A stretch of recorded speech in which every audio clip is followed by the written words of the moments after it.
If you started playing Ascend to Zero and thought you already understood everything, slow down, because this game has much more depth than it seems in the first few runs. There are hidden mechanics, decisions that completely change your progression, and various details that the game simply doesn't explain well. And that is exactly what separates a common run from an absurd one. Today, I'm going to show you 10 advanced tips that truly made a difference for me. This isn't just theory, this is stuff that really changes how you play. So if you want to stop struggling and start mastering the game, stick with me until the end. I'm Mary, and the video is starting now. One thing that completely changed my runs was stopping the treatment of time freeze as an emergency button. In the beginning, I saved it as much as possible, driven by that classic thought, I'll use it when I really need it. But then you get into chaotic situations, start making decisions in desperation, and by the time you use it, it's too late or inefficient. That is exactly the mistake. The game practically encourages you to use time freeze all the time. The cooldown is short, about 8 to 12 seconds, so it makes no sense to hoard it. If you start using it frequently, it becomes part of your gameplay rhythm. It's no longer a rare resource, it's a constant tool. I started using it whenever I see an opportunity to reposition better or organize the chaos on screen, and this significantly increases run consistency. Another important point, use the freeze to prepare your actions, not just to react. You can collect chips, grab XP more safely, and even plan more efficient bursts. Instead of grabbing everything in the middle of the confusion, you pause time, clear your route, and execute everything with control. It sounds simple, but it completely changes how you progress within a run. And there's a detail that many ignore. During time freeze, contamination simply stops draining. This is huge. So when you're in the critical zone, say below 10 to 15 seconds, don't even think twice. Freeze immediately. This doesn't just give you mental space to decide better, it literally buys time to survive. After I started playing like this, I stopped losing runs due to panic decisions. In the beginning, I took everything on impulse, looking only at what seems strong at the time, but this game rewards those who think about priority and synergy much more. Today, I see the chips almost like a decision tree, where every choice directly influences the direction of the run. Right at the start, there isn't much mystery. Skill chips that match your avatar are the top priority. This is where you define your identity in the run. If you get this foundation right, the rest flows much better. After that, I start valuing device chips, extra time, lives, defense, because they guarantee consistency. It's no use having absurd damage and dying due to a lack of margin for error. Next come the stat chips, which are responsible for truly scaling your run. Damage, time recovery, XP gain, all this starts to weigh more as the game accelerates. And I treat gadget chips more as situational tools. Explosions, traps, they are useful, especially because they activate when time resumes, but they are not a priority over the others. Now, the point that many don't realize is the transition in the middle of the run. When you reach around levels 1,000 to 5,000, continuing to invest in skill chips starts to lose value. Your base damage is already high enough, so the game becomes more about scaling numbers and surviving the chaos. At this moment, I completely shift the focus to stat chips, and this makes a huge difference in consistency toward the end. Look, I had to die about 20 times until I finally understood that the game doesn't reward those with more manual skill, but rather those who see math where everyone else sees only random loot. The truth is that chips don't simply add up, they multiply, and this difference is brutal. When you take the Blossom Blade and stack 4 or more sword chips, the damage doesn't grow linearly. It explodes, reaching 4 or even 6 times the base power. From this point on, each strike ceases to be just an attack and becomes a death sentence condensed in pixels.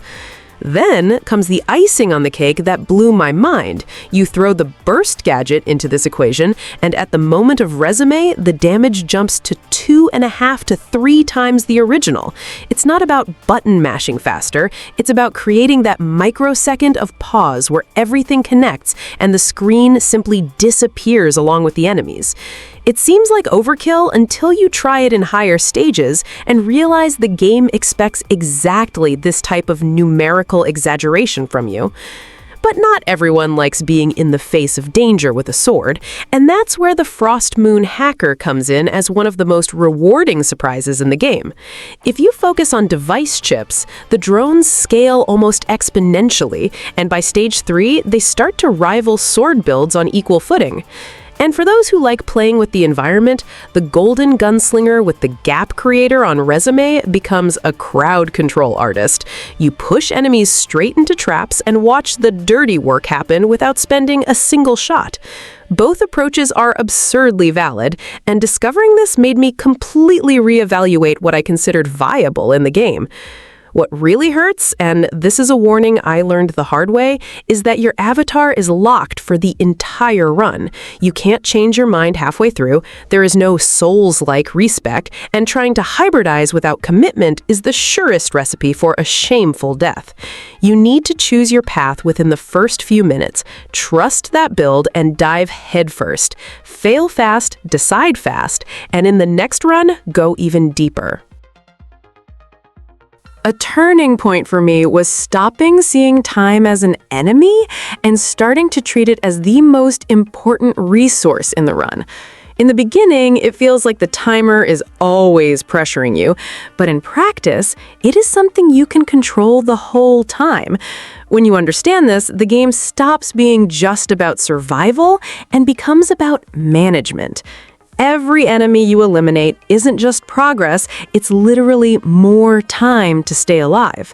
A normal kill gives you 1 to 3 seconds, and when you take down a boss, besides the bigger breather of 5 to 10 seconds, you still gain free time stop chips. In other words, playing well isn't just about not dying, it's about constantly fueling your own time. Another thing I started doing is monitoring the timer during phase transitions. This became almost a thermometer for my run. For example, leaving stage 2 with 15 seconds or more usually means you are in a healthy run. If you are below that, it's a clear sign that you need to adjust your approach, whether by getting more kills or playing more aggressively. And there is one upgrade that I consider mandatory at the start, investing 0 keys in the plus 5 seconds initial bonus of the time machine. It seems small, but in practice, it completely changes the early game. Those extra seconds give you room to make fewer mistakes, position yourself better, and start building your run with much more control. After I got this, my runs became much more consistent from the start. I have already cursed in 3 different languages when a time glitcher caught me in the middle of a run that was going perfectly. And if you also felt that frustration, know that the game actually gives you a chance of survival long before the creature appears. There is a visual shimmer, an almost imperceptible glow that happens half a second before the glitcher materializes. And as soon as you identify that, you need to get out of the line of fire immediately. Repositioning 3 or 4 distances from where you are is the minimum, because these monsters don't respect your temporal freeze and attack precisely when you think the world is stopped. The lesson that cost me several health bars was understanding that the freeze isn't a pause to breathe, it's a mandatory repositioning window. When you freeze, the glitcher doesn't stop being a threat. It simply changes its timing. From the moment I internalized this, I started treating the shimmer as a red alert beacon, not as a pretty environmental effect. It's almost like learning to read tells in a fighting game. Only here, missing the timing means losing minutes of progress all at once. As for the stealers, they are an emotional trap disguised as a common enemy, because the first reaction is always to want to eliminate that annoying thing immediately. But the truth is, you should only engage if your time recovery is above 25%. Below that, you are literally trading time you don't have, and the net loss will make your run collapse without you realizing it. I used to be the guy chasing stealers everywhere, thinking I was being efficient, when in fact I was financing my own defeat in installments.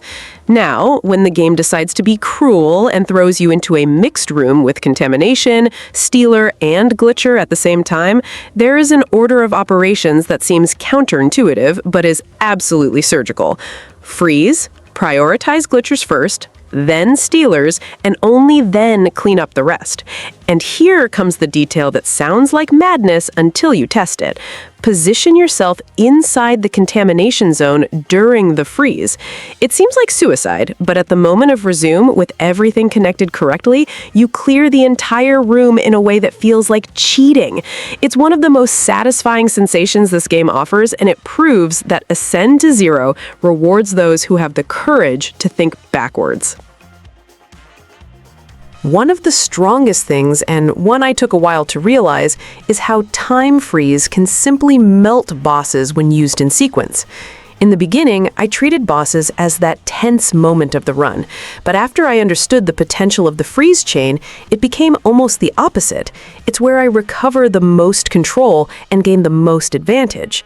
The idea is simple, but the execution changes everything. You freeze time, position yourself perfectly, and prepare as much damage as possible. When time returns, you unload everything in a clean burst. But it doesn't stop there. As soon as the cooldown resets, you freeze again and repeat the process. This creates a 4 to 6 second window where the boss practically cannot react properly. The result of this is much more consistent, explosive damage. Instead of trading damage in the chaos, you are controlling the rhythm of the fight completely. And the better your build is, the more absurd this becomes, because you can align buffs, positioning, and execution without interference. And the most interesting detail, when you do this right, the boss stops being a threat and becomes a resource. With the right ships, they are timer positive, meaning you leave the fight with more time than you entered. After I started using the freeze chain like this, boss fights stopped being a risk and became a clear opportunity to strengthen the run. Reaching stages 3 and 4 is where the game stops giving discounts and starts charging with compound interest. Contamination at this point is no longer a detail on the floor. It becomes a real weight that suffocates your movement and turns every stopped second into an invitation for a game over. It was in this phase that I finally swallowed my pride and started prioritizing movement speed chips, because it's no use having the most absurd damage in the world if you are stuck in the mud, taking area damage you can't dodge. Speed stops being a comfort and becomes the resource that determines if you will make it out of that room or become a statistic. And speaking of rooms, the game decides to fill them with enemies at this point, as if someone had opened the floodgates and forgotten to close them. This is where your gadgets need to have a generous radius, focusing on pure area of effect, because killing one by one is a strategy that no longer pays the bills. I've tried to be the clever one with precision gadgets, and the result was being swallowed by a wave of creatures while reloading. When you start using tools that clear large areas, you don't just survive, you create space to breathe. And space in this game means time to think. Now, the part that really changed my mind was abandoning the idea of playing safe once and for all. It sounds crazy, but in the late game of Ascend to Zero, controlled aggression is infinitely better than waiting for the perfect window. The faster you kill, the more time you recover, and more time means you can kill even more, creating an escalation that feels like an avalanche of favorable numbers. Playing defensively here is a mistake I made several times, thinking I was being patient, when in reality, I was just letting the game suffocate me with increasingly aggressive spawn rates. From the moment I combined movement speed, area gadgets, and this controlled, aggressive stance, stages 3 and 4 stopped being brick walls and turned into racetracks where I was finally in the driver's seat. The game rewards those who get into the flow, not those who stay in the corner waiting. If you are stuck in these phases, I guarantee the problem isn't a lack of damage, it's a lack of speed and the willingness to dominate the room before it dominates you. This one is a completely different level of play, and honestly, it's not for everyone, at least not in the beginning. Builds without time stop seem almost counterintuitive because you are giving up one of the strongest tools in the game. But after many runs, when the timing starts to feel natural, this goes from madness to strategy. I only started testing this after about 50 runs, when I was already comfortable controlling the rhythm, positioning, and especially the timer management without panicking. Because here, there is no safety net. If you make a mistake, there is no freeze to save you. So before that, it's not even worth trying because it will only hinder your consistency. Now, the reason this works is simple. You free up chip space, and in Ascend to Zero, more space means more raw damage, more scaling, and much more aggressive runs. Instead of investing in control, you go straight for power. And when this clicks, the game practically becomes a race of destruction. You eliminate everything so fast that time itself stops being a problem. But there is an important point. This only works if you can already manage the timer naturally. It's no use having absurd damage and not being able to keep the run alive. When you reach this level, then these builds start to make sense. Until then, time stop is still one of the most consistent tools you can use. If there is one thing I took a while to accept, it's that killing bosses isn't just survival, it's time management disguised as combat. When you start chaining bosses whenever possible, you don't just guarantee the best drops of the run, but you extend your time bar in a way that feels almost unfair. I have already lost deep runs because I decided to just clear one more common room before facing the boss and ended up wasting the window where the game was ready to reward me. The truth is that bosses are walking time banks, and leaving one for later is the same as leaving money on the table. Then there's the vice that costs dearly: backtracking. Backtracking in Ascent to Zero seems innocent, it's just a few seconds, but every time you cross a room you already cleared to get something you forgot, you are throwing away 4 to 6 seconds of travel. It seems like little, but multiply this by 3-4 times per run, and you threw away half a minute. That could be the difference between breaking a record or dying a quarter of the way before arriving. I have broken runs that were perfect because I insisted on going back for a chip I didn't even end up using or combining correctly. What separates those who appear on the Zero Rush leaderboards from those who stay in the almost there category is purely movement. Minimizing the time between doors became a healthy obsession for me after I realized that real runs aren't made of raw damage, they're made of route efficiency. You need to know what you're going to pick up before you arrive, commit to the direction without hesitating, and never, ever go around in circles thinking about what to do. The game rewards those who already decided before pressing the joystick. When you combine the boss chain, the total elimination of backtracking, and lean movement, what remains is a run that looks choreographed. It is at this point that Ascend to Zero stops being a chaotic roguelike and becomes a race against its own internal clock. It's not about having the most powerful build, it's about making every second count as if it were the last.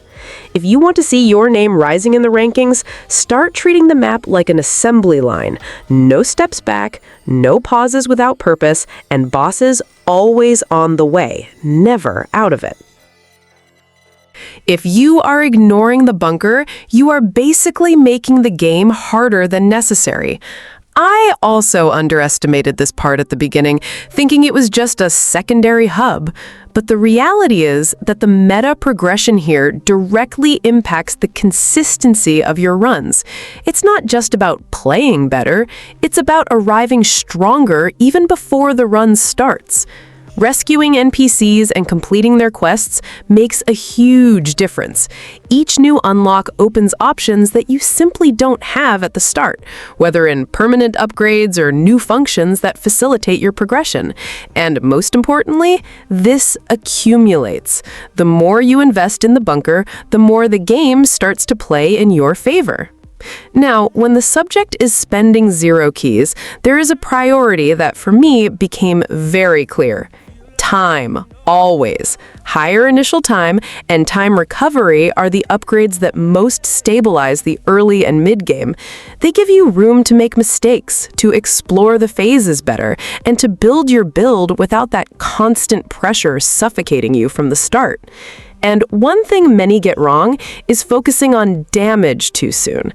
In the beginning, free resurrection devices are worth much more, because it's no use doing more damage if any mistake ends your run.